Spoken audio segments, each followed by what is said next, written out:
Here I've got a couple stories from the Jewish Story Finder for Sukkot. Here is Jane Yolen's from Milk and Honey, How to Sell an Etrog. One year, Rabbi Ezel Harif found fault with every etrog the people brought him to inspect. Every time he would sniff it and say, "There's no scent. How can we say the prayers when the etrog has no scent?"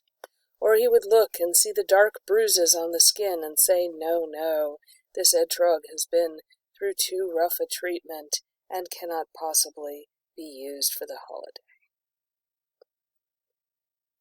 With all the bad etrogs that had been brought in from such a terrible shipment, people started going outside the town to buy their etrogs.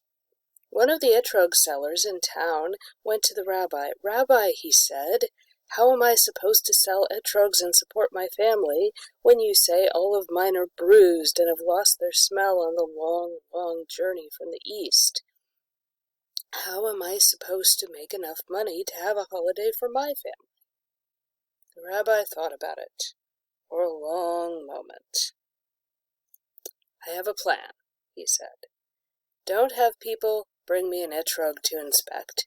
Have people bring me 2 etrogs to inspect.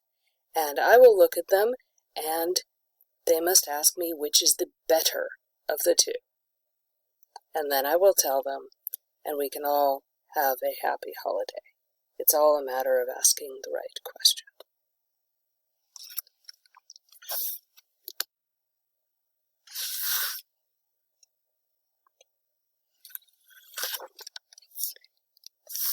Another story comes from Barbara Diamond Golden's 10 Holiday Jewish Children's Stories. Rabbi Zuzia's Blanket.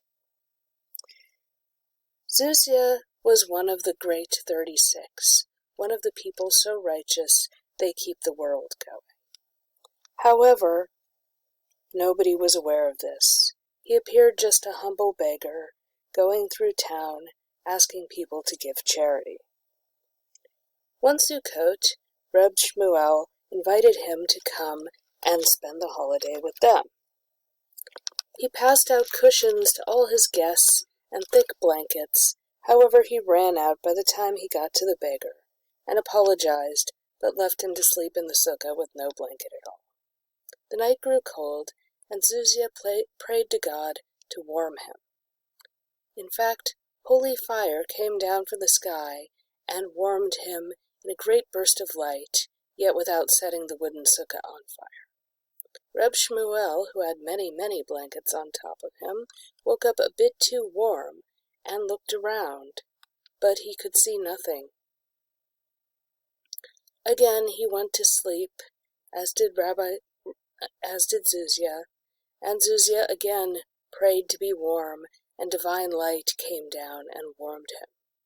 This time Reb Shmuel awoke to see a great ball of fire shoot through the branches of the sukkah roof, and yet the wooden sukkah was not burning. With this, he saw how much God favored Zuzia, and also remembered that the poorest, humblest guest can be somebody very special indeed.